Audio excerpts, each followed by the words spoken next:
அண்மை செய்தி நடந்து முடிந்த மக்களவைத் தேர்தலில் மீண்டும் அங்கீகாரத்தை பாமக இழந்துள்ளது. அதனை அண்மை செய்தியாக நாம் பார்த்துக் கொண்டிருக்கிறோம்.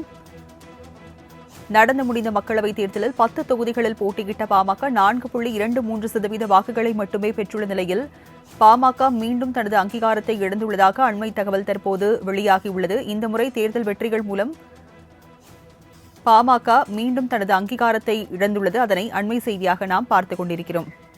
விவரங்களை செய்தியாளர் ராஜேஷ் வழங்கி கேட்கலாம். ராஜேஷ், தற்போது பாமக மீண்டும் தன்னுடைய அங்கீகாரத்தை இழந்துள்ளது, விவரங்கள் என்ன?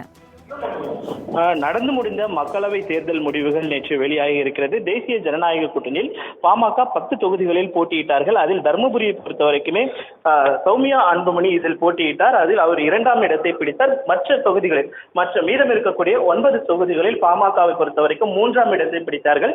ஏற்கனவே மாநில கட்சி என்ற அந்தஸ்தை பாமக இழந்திருந்தது.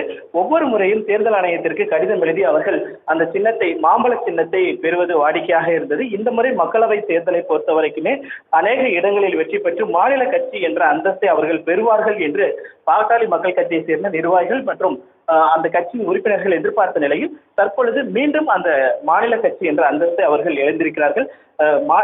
மக்களவை தேர்தலை பொறுத்த வரைக்குமே 8% வாக்குகள் என்பது பெற வேண்டிய ஒரு சூழல் என்பது இருக்கிறது, அல்லது ஒரு மக்களவை உறுப்பினர் பெற வேண்டிய ஒரு சூழல் என்பது இருக்கிறது. அதுதான் தேர்தல் ஆணையத்துடைய விதியாக இருக்கிறது. பாமகவை பொறுத்த வரைக்கும் இந்த மக்களவை தேர்தலில் 4.23% வாக்குகளை மட்டுமே பெற்றிருக்கிறது.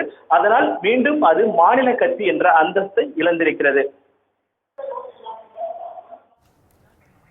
நடந்து முடிந்த மக்களவைத் தேர்தலில் பாமக மீண்டும் மாநில கட்சி அந்தஸ்தை இழந்துள்ளது. விவரங்களை வழங்கியதற்கு நன்றி ராஜேஷ்.